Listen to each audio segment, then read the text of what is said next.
Operation సింధూర్లో Pakistan air force కు చెందిన America తయారీ F-16 యుద్ధ విమానాలను భారత వాయుసేన నేలమట్టం చేసిందన్న అంశంపై సమాధానం చెప్పేందుకు అగ్రరాజ్యం నిరాకరిస్తోంది.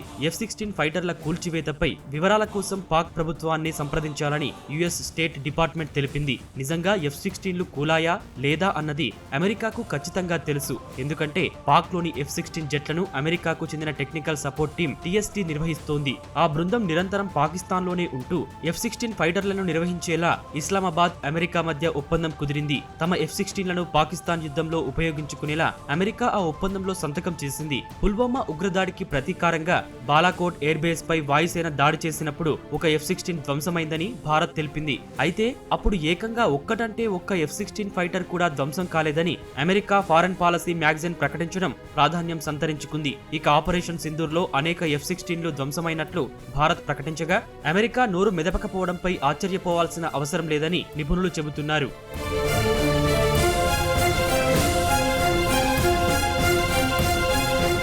మేలో భారత్ పాకిస్తాన్ ఘర్షణలు జరిగిన 3 నెలలకు భారత వాయుసేన అధిపతి air chief marshal AP Singh F-16 అంశంపై స్పందించారు. షాబాద్ జకోబాబాద్ ఎయిర్ బేస్ లో F-16 హ్యాంగర్ ఉందని, తమ దాడిలో అది సగం ధ్వంసమై లోపలున్న యుద్ధ విమానాలు దెబ్బతిన్నాయని ఎయిర్ చీఫ్ మార్షల్ తెలిపారు. మొత్తంగా పాకిస్తాన్ ఆర్మీకి చెందిన ఒక పెద్ద విమానం మరో 5 యుద్ధ విమానాలను ధ్వంసం చేసినట్లు భారత వాయుసేన అధిపతి వివరించారు. రష్యా నుంచి కొనుగోలు చేసిన S-400 క్షిపణి వ్యవస్థ ఇందులో కీలక పాత్ర పోషించినట్లు తెలిపారు. భారత ప్రకటనను మాత్రం పాకిస్తాన్ ఖండిస్తోంది.